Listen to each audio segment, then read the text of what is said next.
What's up, people? I'm Shaggy, the Opinionated Hippie, and this is part 3, my final part of ranking and reviewing Iron Maiden studio albums. We got the 6 that were released in the 21st century. I think the first one was 2000. The last one was, 5 years ago now, I think, was Senjutsu, right? No, it was 2 years ago. 3 years ago, 2021. It was after the pandemic, not right before the pandemic. Couple things about these albums. They're long. Like, I've complained about this before, and it's not because I have a short attention span. I just think editing could have been done on some of these albums to make them more streamlined and more efficient. There is a pattern on a lot of these songs where they're older, right? Their interests have changed. They're making proggier stuff. And a lot of these songs have this, we'll call it a template, slow intro, kind of proggy, spacey, set up a mood, bring a ballad vibe, drop into some kind of groove at some point, hit an instrumental section in the middle where everybody gets the solo. You also get some absolutely fantastic instrumental passages. Many of my notes for these albums are like, another slow beginning, another ridiculously awesome middle. And then sometimes we'll get like a slow ending where it's just, we got these songs that are constructed like almost identical. Kind of reminds me of late period Deep Purple, where like I wasn't necessarily into quote unquote the songs, the verses, the choruses, but anytime there was like an extended musical section, I'm like, yeah, this is what this band is all about. And there's too much of that, I think. When I want to listen to Iron Maiden, I generally don't reach for these 6 albums. I don't think they're bad. I just think it's not what I'm looking for in Maiden. I'm looking for 80s stuff, personally. And there's 80s energy in some of these songs, definitely when we get to those instrumental like passages. But for the most part, I'm like, it's a new direction. Don't know if I'm all in on it, but it's not bad music. It's just not my version of Iron Maiden. But regardless, I'm just preparing you for that as we go into these. If you don't like to hear a band you love possibly slightly criticized, then stop now and find somebody else. But yeah, there's 6 of them. I'll go 6 to 1. When I'm done, I'll put that list on the screen, and then I'm going to incorporate these 6 into the other ones I've already done from the 80s and 90s. So that's what I got. Thank you for watching. Let's get on to number 6. My number 6 is their most recent album, Senjutsu, which came out in 2021. This is their 17th. It's 80 plus minutes. I really think there's a 50-minute album here that kicks butt. I think, again, this is the case where I think there's like too many slower ballady intros that if you drop the intros and just start where the drop starts, like, you got a banger, man. I don't need to be like walked into the groove, personally. There is some good stuff on here throughout the entire album. Some of the highlights for me, the Writing on the Wall, which almost has this like metal southern rock riff in it. Get like this acoustic intro, calmer, this really nice, almost like, this is like a prog metal version of southern rock. Got a really cool sound to it. Not sure about the chorus. Have you seen the Writing on the Wall? I'm not, whatever. But it's nice. It's like 6 minutes. It feels a little more streamlined, a little more effective. The song before it, Stratego, which is only like 5 minutes, has a little more of like a driving tempo. Still not ridiculously aggressive, but it's a nice gallop to it. Towards the back half of the album, there's a song called Death of the Celts or the Celts. Really nice ballady start with just like a guitar kind of playing like a melody as a solo. Nice like sort of finger-picked action. An amazing, awesome, maybe highlight of the album middle section on Death of the Celts. And I think, and this happens a number of times, where there's these really long instrumental sections in the middle of these songs. This is like a 10.5-minute song. If you were to just take out that instrumental section and drop it as a standalone track, it's going to be a fantastic standalone track. I'm not sure I need the vocal part of it or the intro. give me that really long instrumental section in the middle because it kills. It's amazing. So I think Death of the Celts. Death of the Celts is one of my favorite. The following song, Parchment, really like kind of low key King Crimson type vibe, kind of a slowly winding-esque opening into sort of a Perfect Strangers-esque stomp, that kind of groove type thing. Really awesome guitar motif in this song. The second half of this song, The Parchment, it's like a 13-minute song. Absolutely fantastic. Another instance where I think like the entire second half of the song could be its own standalone song. But this is one of the instances, The Parchment, where I think both halves kind of work well together. Yeah, it's got great moments, but I do think the predictability sometimes of the slow drop into a mid-tempo groove, fantastic middle section, go back to the end. It just kind of wears on me a little bit, a little too long. But I really do think Riding on the Wall, Death of the Celts, and The Parchment kind of rise above everything else and are pretty much the standouts on this. What is otherwise, for a band that's 40 years into their career at this point, not a bad outing. I mean, they still sound fantastic and they can still absolutely kill it instrumentally when they want to kill it instrumentally. So that's my number 6, Senjutsu. My number 5 is their 14th, I believe, came out in 2006. This is A Matter of Life and Death. I think this is like 70 plus minutes long.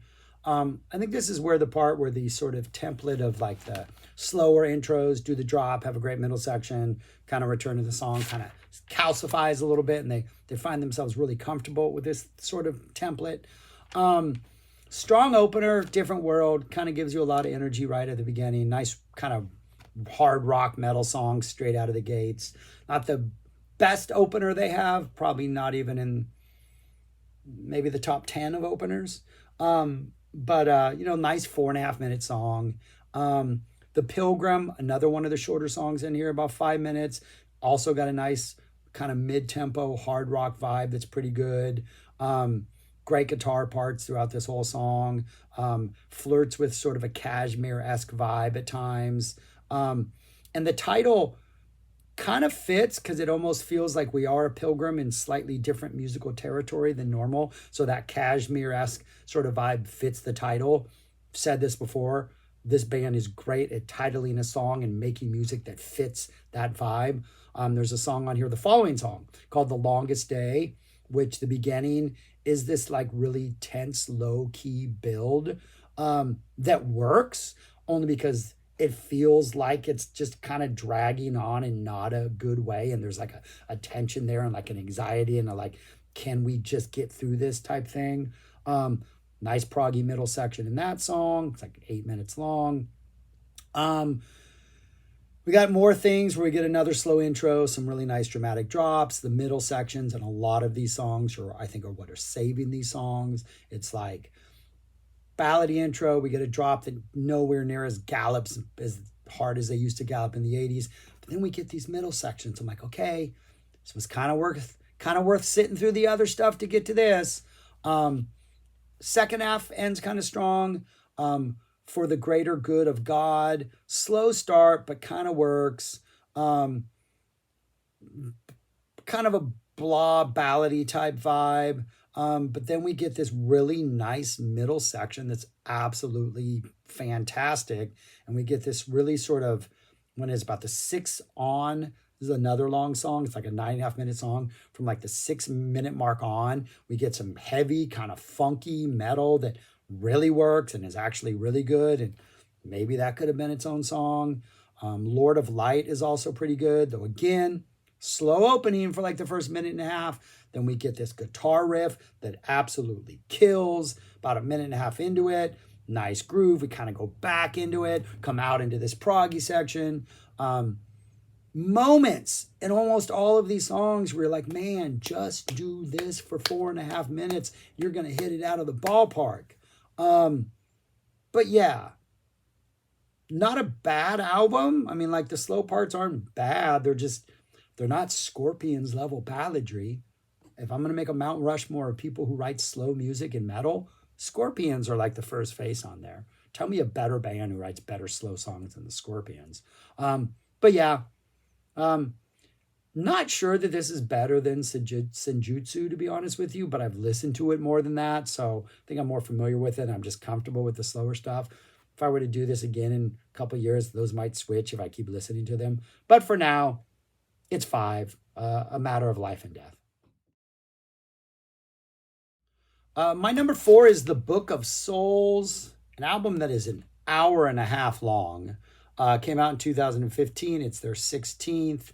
Um, Again, there's some great stuff on here. There's actually some great songs on here. I think some of the shorter songs are exactly what I'm looking for. I just don't think they need to be as long as they are. And I wrote one of my notes for this album was I only came here for the entree. And it's like some of these longer songs, it feels like you're sitting down at a meal. Like you go to a restaurant, right? And you only want the entree. Like that's why you came. But necessarily because of the way this restaurant runs its business, you got to get the appetizer. You got to get a soup and a salad. I don't want those things. You got to get a dessert, and maybe their dessert's just not up to par. But got to get a coffee afterwards. But the entree, those middle instrumental passages with the solos, with the proggy runs, with the more like indulgent musical passages, those things are gold. Like I'm going to come to this album every day for those. It's just sometimes I got to sit through the other stuff, and that one drops it down to 4. Some really good stuff on here. The second song, Speed of Light, lives up to its name. Awesome 70s rock riff metal type vibe. It's got a drive to it. It's got momentum. 100% works for me. The Red and the Black is not a cover of the Blue Oyster Cult song. Unfortunately, slow intro, though we do get a nice gallop about 30 seconds in. Kind of a nice flirting with a Perfect Strangers groove with the Red and the Black. When the River Runs Deep is one of the highlights on this album. Kind of upbeat, riff-driven intro, really nice riff. Once we already get into the song that goes into this nice gallop. Relatively tight, succinct, driving. It's under 6 minutes long. I think it's one of the highlights of this album. Death or Glory, another one that's just over 5 minutes. Nice kind of rumbling drum intro into a heavy gallop. Just seems leaner. It just seems like they're cutting the fat on some of this stuff. Like they're still able to do that. And when they cut the fat on this stuff, I just think it hits better. I think it's necessary because you have like an 8.5 minute track, a 13.5 minute, a 10.5 minute, a 7.5 minute, an 18-minute track on here. I just don't think they're all necessary. But I'm sure someone will tell me otherwise. And please convince me why I'm wrong. Shadows of the Valley is good. Really nice opening riff with vocals. A nice gallop, pretty tight. A 7.5 minute that kind of flies by. This is like them doing longer songs, but a little more efficiently and just not kind of wasting a moment or wasting a note. The Empire of the Clouds, the closing songs, is 18 minutes long. It does have a really nice melodic instrumental section that I think it's like about 3.5 minutes long. Could be a standalone track as an instrumental. The band has done that. Look at their early albums. They know how to rock instrumentals. It could have worked as an instrumental track. And I almost wish that like they had indexed this as 3 separate tracks, just let them segue into each other. After that instrumental section, the song kind of continues on pretty well for the rest of the song. Really nice, tight, taut riff of chords around the 10-minute mark. Some cool progginess. Things get kind of weird towards the end of the song. But then we end with like a ballady ending. So we kind of return to the slower, chiller opening. I think there's like strings on this one, like a piano keyboard intro.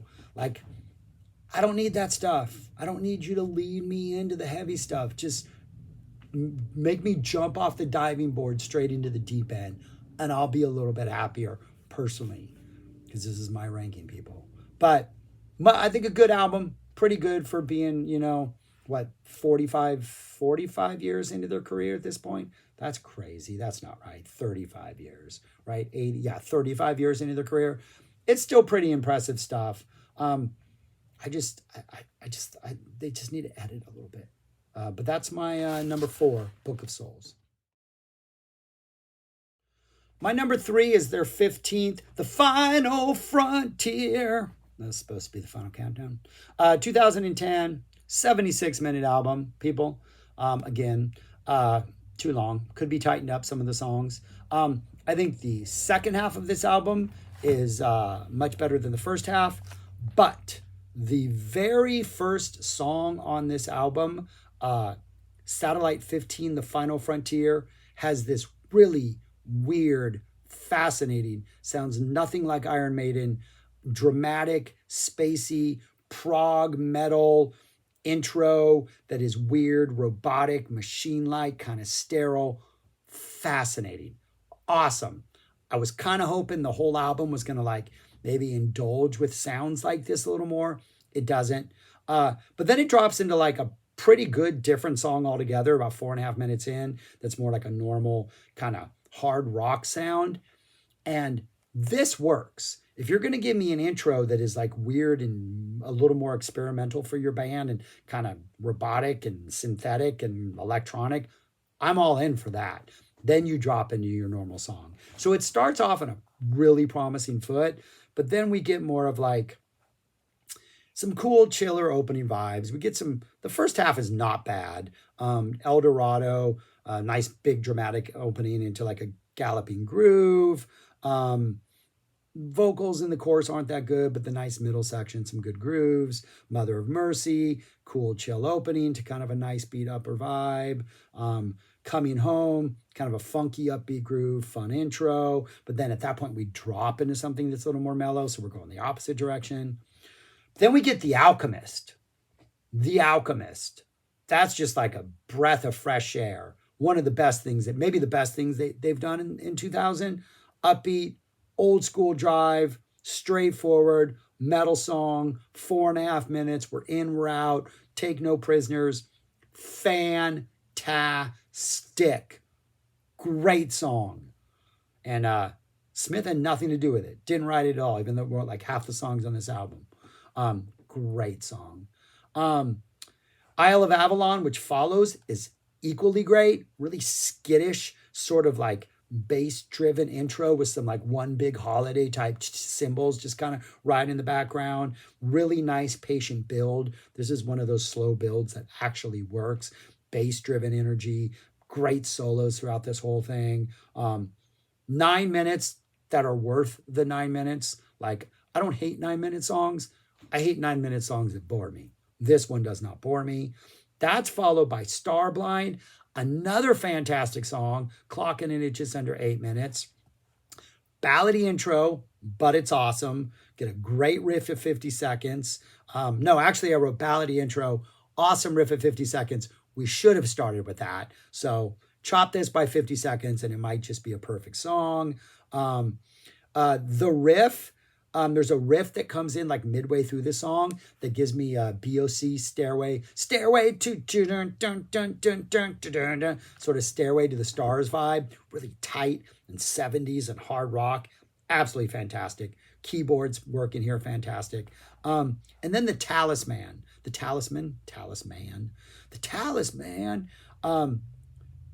Nice slow acoustic intro, but it works. Pretty sweet drop, about 2.5 minutes in. Probably would have been better if we started with the drop, but it's okay. Nice galloping rocker. Really nice funky solo break about 6 minutes in.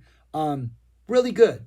Like, this is an album that has its flaws, but that 4-song run of The Alchemist, Isle of Avalon, Starblind, The Talisman, which itself is 18, 26, which is over 30 minutes long, those 4 songs, kind of makes this album, the intro to Satellite 15, absolutely fascinating. And I do want to say that when the wild wind blows, Iron Maiden being Iron Maiden, we get a sound effect of wind blowing in the start of it because their literal interpretation of their titles is still a beautiful thing. But that's my number 3. It's a solid, really consistently, even though it's like post 70 minutes, solid number 3, The Final Frontier. My number 2 of the 21st century is Dance of Death. Their 13th came out in 2003. First off, let's acknowledge that it's one of the worst album covers of all time. Not sure what anybody was thinking. It's under 70 minutes, above 67. I just love the energy of this. I think the energy of this album is fantastic from start to finish. The proggy roots are definitely taking hold. Um, we have a number of sort of calm openings, but they're not really don't take over until the second half of the album. The first half is, I think, a little more consistent. I think we get Wildest Dreams. I think there's a 1, 2, 1, 2, 3, 4 like count off in the beginning. I don't think I've ever heard Iron Maiden do. Solid, nice hard rock groove. The solos are fantastic. Um, Under 4 minutes. The second song, under 4 minutes, keeps the energy high, kind of a pop metal song. Love that. Um, no More Lies, almost like an early Toll vibe in the beginning, some of the guitar playing. Um, just kind of feels a little bit different. Um, Kind of neat, nice drop about 2.5 minutes in into kind of a mid-tempo groove, but a interesting little intro to this. Montsegur, don't know if it's a hard G or not. Awesome song. Crunchy, driving, heaviest groove by far so far on this album. Some great lyrics. I think we got references to like Knights of Templar, Satan, the Old Testament. Highlight so far. Highlight of a consistently strong album so far. Montsegur kills it. Dance of Death, longer one. Nice middle breakdown. We get some sort of English traditional sort of kind of music that seeps in towards the end. It almost sounds like a metal folklorish dance of death at the end. Great solos. Then we have a run of just consistently really strong songs.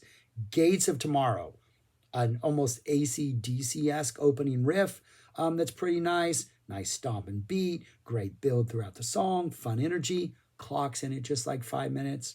New Frontier, keeping the energy high, 5-minute songs, straightforward, no nonsense, hard rock, flirting with metal, nice old school breakdown in the middle, great energy. Passchendaele, longer song, 8.5 minutes. It's got that chill ballady intro, but there's like a nice kind of cool riff that's going in there. You get the big drop after the first verse. Little bit of a more theatrical vibe to this, but when we hit that groove about midway through the song, it's awesome. It's stompy, really nice middle section. Face in the Sand, slower intro, unfortunately, again. Again, we have some like Toll vibes early on the guitar. Nice synth thing. Nice build for about 2 minutes before Bruce just comes in screaming on the vocals. Nice fun middle section. Kind of a stop and start playful type thing for this long song. Face in the Sand. Oh no, that's Face in the Sand, right? That was Face in the Sand. Another like 6.5 minute song. And then we get Age of Innocence. Another ballad type opening thing. Goes into a nice groove, kind of a poppy chorus. But then we get a really nice solo. And then for about 10 seconds, around the 4-minute mark, we get an absolutely menacing groove that should be an entire 4-minute song. We get teased a little bit. And then we close out with Journeyman, which is chill acoustic string synths. It's a strong album. I think this and the one that's going to be number one on my list, which were the first two after the Blaze Bayley period, are pretty consistently strong albums, despite that horrible cover and despite that template starting to raise its head. But I think this is a pretty good 67 minutes of music, almost 68. That's my number two. On to my number one. And my number one album is the first album they did in the 21st century. I guess technically not the 21st century. Yeah, we won't get into that. Brave New World, which was their 12th, released in 2000. And right off the bat, the opening song, Wicker Man, it's like, we're back. Like, opening riff, nice groove. Definitely not as ferocious as stuff, but there's energy here. There's like purpose. There's momentum. If I have a complaint, it's that there's no reference to the Bees or to Nicolas Cage in a song about the Wicker Man. And you got to mention the Bees. Oh, no, not the Bees. Second song goes to the Navigator. Slow start, but it's a nice 1-2 punch to open it. Nice rugged groove that drops about a minute in. Really great solo section in here. I think there's like a pretty, yeah, really good stuff. Then we kind of tread water for a little while with some decent songs, but then the second half of this album, from like what the Mercenary on, it's pretty consistently fantastic. Mercenary, awesome riff, awesome groove. It's under 5 minutes. It's a mercenary who's like active. Like, we're not telling the story of a mercenary who's waiting for the kill. This is a mercenary who's already engaged in some kind of heated action. Title matching the music perfectly. Absolutely awesome. Fallen Angel, really nice crunchy groove. Dickinson's voice, his vocals sound amazing. Great solo, great energy. The Nomad, longest song on this album, second longest song at just over 9 minutes. Another one with a nice groove, great driving opening. We get like this calm, chill middle section with this really nice bass riff that goes into like this really awesome, even better proggy middle section. But that it's a long song. It's kind of chill, but it's also kind of jammy. It's like a Nomad. Again, title meets the music. Traveling and just encountering adventures and dealing with them as he comes upon them. And it doesn't necessarily seem aimless, but there's a patience to it that works for this song. Probably the highlight of the album, maybe. Just absolute awesome sort of, it's a 67-minute album, towards the latter half, just kind of like sort of maybe if it was a movie, it would be like the really great scene before you kind of cool down. And then the last song, The Thin Line Between Love and Hate, really nice menacing groove. You go into this really kind of upbeat attack mode. Really nice vocals. Proggy middle section that kind of goes between a chill, goes fast and then calms down and gets chill. They're playing with dynamics in a lot more of an interesting way on this album than I think they would on later albums, where the dynamics were really like chill, mid-tempo, crazy instrumental, mid-tempo, chill. Now it's like, maybe we'll start off aggressive and then throw a little chillness in the middle to just like diversify the landscape a little bit. I just think from start to finish, something about Bruce Dickinson being back, something about Adrian Smith being back. They're just like, they're engaged. There's energy. It feels better. There's an intangible quality, I think, about this one and the one that follows, which was my number 2, that just, for me, elevate this to just a next tier than the later stuff, which seems a little too, I don't know if planned out's the word, but more like, we can do this. We can be Iron Maiden. Like, we can settle into this job and still tour and put out some quality albums. These two feel like, nah, man, we're Maiden. Let's have fun. Let's go at it. And it's just something that maybe I'm imagining. I don't know. But for me, this and the next one, the one I have number 2, are pretty close up there with being just top tier Maiden albums of the new millennia. So anyways, yeah, that's my number 1, Brave New World. Those in typewritten form are my rankings for the 21st century, the ones I just talked about. That's what they look like. If I were to, and I did, incorporate these into the other ones, the other 11, that list looks like this. Still have those 2 Blaze Bailey ones at the bottom. Then we got 4 of the ones from the 21st century. Fear of the Dark slips in at 11. Then I have both Dance of Death and Brave New World in my top 10. I just love the energy of those. The plan, like I said, there's some intangible element that speaks to me in a way that the longer, more proggier, slow, fast, slow ones didn't.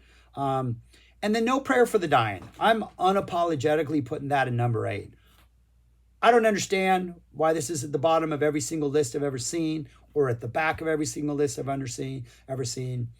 It does kind of remind me of like Blue Oyster Cult's like Revolution by Night, or even a Club Ninja. Yeah, I get why people don't like it, but I think it's a fun album. I think the cheesiness works. I don't think it's a blow-off album. I think it's a good time. So I unapologetically am putting No Prayer for the Dying in number 8. And then you have their first 7 albums. Actually, so you have their first 8 albums representing the top 8. And I think really, I mean, other than that, I mean, it's just, you just can't compare, man. At least I can't. But that's what it looks like. All right, that's what I got. Those are my ranking of Iron Maiden studio albums. Thanks for watching. Subscribe, like, share, comment. Let me know your thoughts, what I'm wrong, what I'm right, which of those albums I have in the wrong place, because it's much better than I've probably given it the time for. I'll be honest. They're long albums. I've listened to them all, not as much as I've listened to everything from number 8 on. So, maybe it's a lack on my part, but I'm always open to like discovering something I haven't discovered yet. So please, if you have something to say in the comments that will help me like find my deeper appreciation for these, please share it with me. But yeah, otherwise go listen to Maiden, people. Make your day better. That's what I got. Peace. Talk to you later.